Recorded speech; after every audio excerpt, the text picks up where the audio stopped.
What's good, everybody? It's your boy, O'Shea Duke Jackson, back at it again with another episode of the Celebrity Junk. I got some word that our good friend Tariq Nasheed, he had a live stream the other day. Now his live streams are sort of long. They are informative.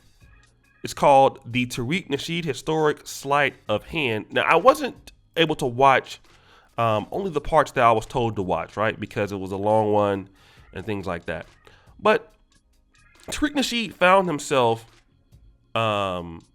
responding to a video on a lady's TikTok. I believe that she was African, and the topic was how white Americans keep black Americans and Africans apart. And he was, kind of talking about that video. And he was talking about how Pan-Africanism is one-sided. And to be fair, I think that some of the context that Tariq Nasheed talks about Africans is taken out of context. Tariq Nasheed doesn't hate all Africans. He does believe that there are people on the other side of the diaspora that, are good people that you can work with. That he doesn't put them all in the bunch, but he does classify those as haters who hate on African Americans. And he makes some interesting points. I won't talk about it right here on this video, but, he then talked about how Pan-Africanism is one-sided. And he went to prove his point by bringing up Dr. Umar Johnson. Now, recently, Dr. Umar Johnson has taken umbrage with Tariq Nasheed saying that his hidden history museum is a fraud, that his hidden history museum is, to pocket it, to benefit Tariq Nasheed only. It does nothing for the people.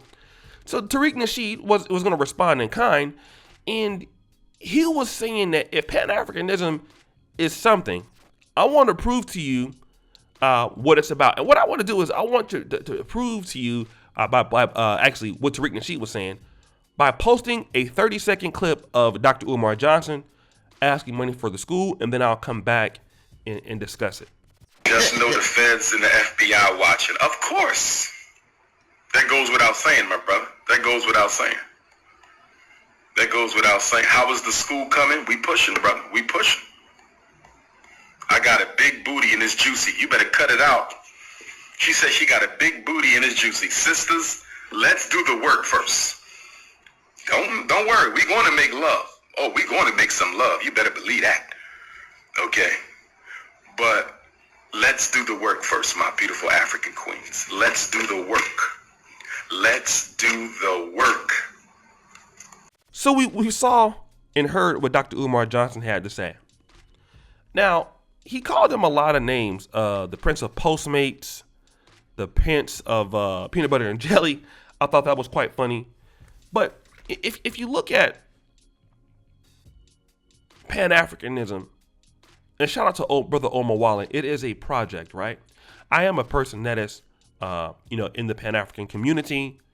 I do see that, I can see why a lot of African Americans feel that it is a one-sided thing.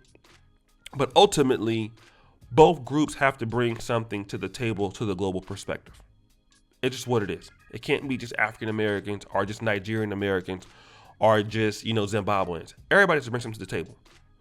But the reality is that you have people who are not Pan-Africanists pretending to be it for their own personal gain. It is what I call the Pan-African hustle. Okay? And I know a lot of people don't like me criticizing Dr. Umar Johnson, but it is what it is. Dr. Umar Johnson, in my opinion, is not a strong Pan-Africanist. He's not. He's a guy that hides his issues or hides his real desires behind this ideology of Pan-Africanism. He talks Pan-Africanism, but you see what his real intentions are. His real intentions are, or his real intention is to get a lot of women. His real intention is to get a lot of booty. His real intention has nothing to do with helping the community. His real intention is to self-aggrandize his own ego and to benefit from that. And even though Tariq Nasheed roasted him, I think it's no different, from a lot of black pastors in the black church. Okay? It's no different. The black pastors come out and they use Jesus, as the way. But, what are the pastors doing? What are the sounds? Sleeping with the women. Some of them, not all of them, obviously, right? They're using the church for their own personal gain. It's no different from African leaders who say they want to get into government to change Africa. We all know that governmental corruption is rife. They're taking the money and putting it into their pockets. They are not developing the countries, even though the countries have a great GDP, are growing at 7 or 8 to 9% a year, but there's no economic development. Like Equatorial Guinea, for example. Equatorial Guinea has a GDP on par with Portugal. Yet you have many people living off $1 a day in the country because there's so much corruption and there's no money going to the whole entire group. But they're talking about they love Africa. They love the black world. The one thing I can say about Tariq, at least he let you know, hey, this Pan-Africanism, for me, I think that's not a good situation. I disagree. Black America has to have allies.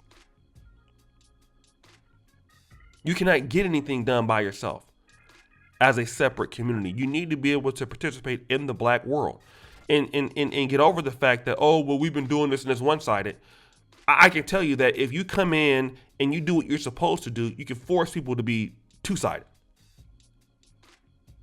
You do that with economics. You do that with understanding industries and value chains.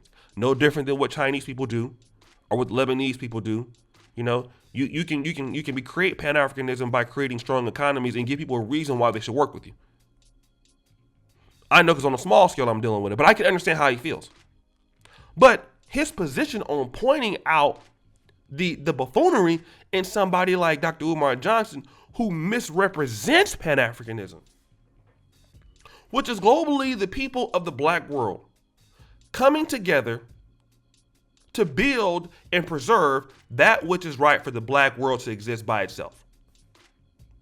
For the economies of scale, for the sovereignty of land ownership, the sovereignty to be able to call its own shots, to rule over oneself, to be governed by oneself. That's what we're talking about here. But when you have idiots like Dr. Umar Johnson misrepresenting that, how can you take Pan-Africanism serious? And this is what you have. You have people in the world. And I will still give credit to, the African Union to a certain degree, even though I think that it's not as good as it could be, right? I'm just going to leave it there. But you have people that are fighting for the free trade agreement in Africa. Okay? You have countries like Sierra Leone that are given citizenship based on the DNA test. All right? You have countries that are willing to, it's getting more warm to deal with African Americans, or the Caribbean Americans, or whoever else. Those things are happening. You have people that are really trying to bridge the gap in the black world. And when you have somebody like Dr. Umar Johnson, you're not trying to do that. Dr. Umar Johnson is a fraud, in my opinion. So when Tariq Nasheed calls him out for that, I don't think that that's wrong. But it's a misrepresentation of Pan-Africanism, and to say that Dr. Umar Johnson is what Pan-Africanism represents. No, that's struggle Pan-Africanism.